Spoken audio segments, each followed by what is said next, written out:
Salam dəyərli dostlar, hər birinizi xoş gördük. Bugün sizə 30 aprel 2025-ci ilin astroloji proqnozlarını söyləyəcəm. Nəhayət ki, aprel ayında başa vururuq.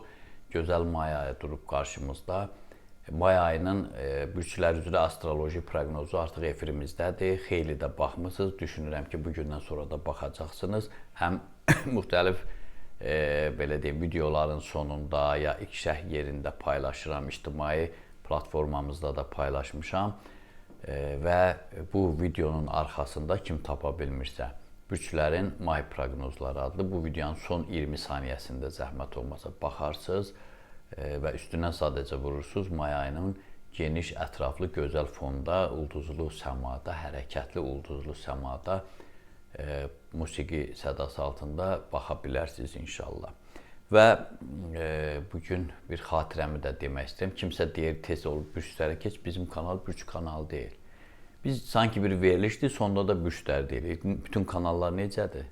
Sadəcə yadıma düşdü, 30 aprel 1988-ci ildə əskərliyə getmişdim.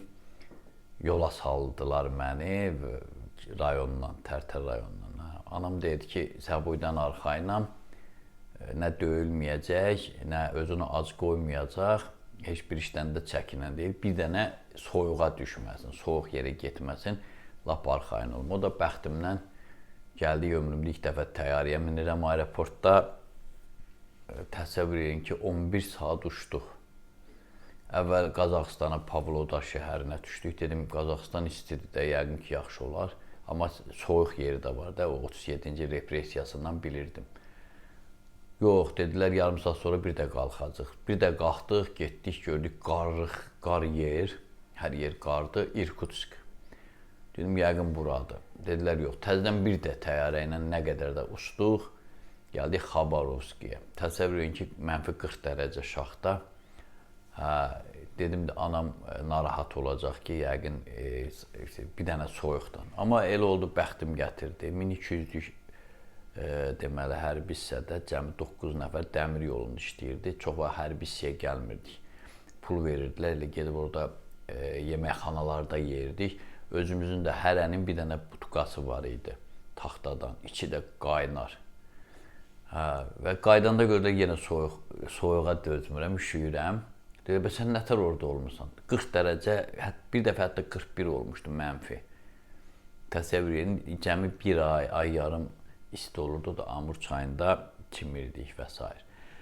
Belə, yəni bugün mənim əskəriyə getməm xeyli müddətdir də, 40 ilə yaxındır ki, 37 ildir mən əskəriyə getmişəm. Və bugün axşam, bilirsiniz, astroloji proqnozları vermişik, bayaq dedim, siyasi proqnozlarda bu axşam inşallah salamatçılıq olsun, çünki 4-5 gün öncədən çəkirəm, bilmirəm də başımıza bir iş gələr, ya nəsə internet olmaz, amma ictimai siyasi proqnozlar, ona da yaxşı baxırsınız, az qala bürclər qədər hansı hadisələr olacaq, planetar quruluş bizə nə vəd eləyir, nəyi eləsək bu dövr üçün, bu zaman kəsimi üçün yaxşıdır, nəyi eləsək yaxşı deyil. Pakistan-Hindistan müharibəsini soruşurlar.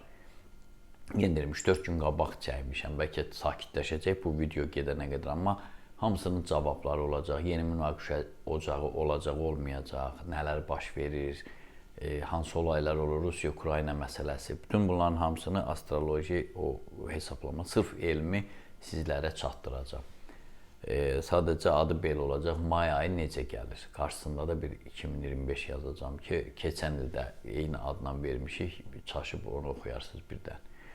Və ayrı-ayrı zodiak işarələrinin də proqnozları belədir. Qoç bürcü. Yaxşı olar ki, günün əsas hissəsini mənzil şəraitində keçirəsiniz. Uzaq yola çıxmaq, açıq havada olmaq müəyyən qədər uğursuzluq gətirə bilər. Dinə zidd hərəkətlərə yol verməyin. Buğa bürcü. Artıq sizin zodiak işarəniz oturmuş halda zirvədədir və bu da sizi hamıdan enerjili, ağıllı edir. Maliyyə planlarınızın reallaşması da bu səbəbdən sürətlənəcək. Həmkarlarınızla aranızda yaranmış bütün soyuqluqları sıfırlayın. Əkizlər bürcü. Maddi problemləriniz olsa da işlə bağlı heç bir çətinliyiniz olmayacaq. Ulduzlar gələcək planlarınızı məxfi saxlamağı məsləhət görür.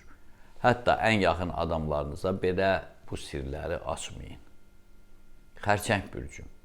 Mövcud gərginlikdən qurtulmaq üçün uzaq səfərə çıxmağınız məsləhətdir. Çünki həm fiziki, həm də zehni cəhətdən çox yorulmusunuz. Sevgi münasibətlərində isə səmimi olun. Şir bürcü. Bir çox yeniliklərin şahid olacaqsınız, özdə səhər saatlarından etibarən. Bununla yanaşı uğurlu sövdələşmələr aparmaq, banklarla işləmək üçün şanslarınız da artacaq. Himayənizdəki uşaqların qayğısına qalın. Qız bürcü. Qarşınızda maraqlı bir təqvim durur. Bu səbəbdən də fürsətinizi pövtə verməyin. Sevdiyiniz adamlarla bir yerdə olun.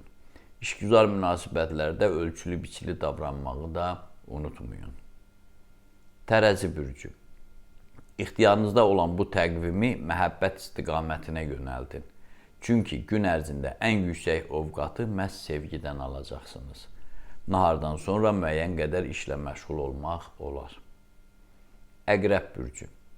Ətrafınızdakı insanların sizə münasibətinin dəyişməsi işlərinizə hopan gərginliyi azaldacaq. Xüsusən də saat 15-dən sonra, yəni günorta saat 3-dən sonra şəxsi işlərinizdə irəliləyişlər və necə deyirlər, şanslar baş verəcək. Ox atan bürcü. Təzə xəbərlər yolunuzu gözləyir. Ürəyinizcə olan və gələcəyiniz üçün böyük önəm daşıyan təkliflər də ala bilərsiniz. Bir sözlə, bu təqvim taleyinizdə əsaslı dönüş yarada bilər. Qalır siz o təmasa girəsiniz, o belə deyim, deyilən proqnozlarla öz hərəkətinizi uzlaşdırasınız. O zaman nəticə mütləq hasil olacaq. Oğlaq bürcü. Neçə gündən bəri yığılmış gərginliyiniz ümumi ovqatınızı aşağı sala bilər. Odur ki, ciddi işlərə girişməyə dəyməz. Ciddi həm də riskli deyək. Enerjinizi, əsəbinizi, səhhətinizi qoruyun. Axşama yaxın isə maraqlı adamlarla görüşləriniz sizə hər şeyi, mənfi mənada olan hər şeyi unutduracaq. Yəqin belə şanslı bir adamlar çıxacaq qarşınıza. Su tökən bürcü.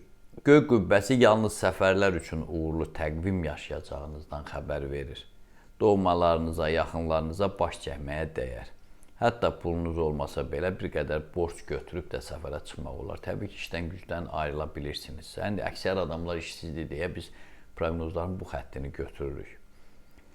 Balıqlar bürcü. O qədər də aktiv gün deyil. Həm enerjiniz azalıb bu aralar.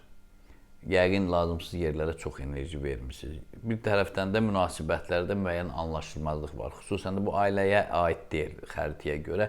Daha çox iş yoldaşları, müdiriyyət, bax belə. Ona görə təmkinli olmağınız yetər. Yəni, son günlər siz belə bir perioddan keçirsiniz. Ancaq təmkinli olmaq, mübahisədən yayınmaq, dirəniş göstərməmək. Bu aralar o lazımdır bizə, yəni sizə, sizin bürcə. Məndən də bu qədər. Diqqətinizə görə sağ olun. Kanalımıza abunə olmağı, bəyənməyi, paylaşmağı, təbliğ eləməyi, canlı yayımlarımıza baxmağı, aylıq, illik proqnozlarımızı izləməyi unutmayın. Onu da unutmayın ki, Tanrı ulduzlardan daha yüksəkdə durur.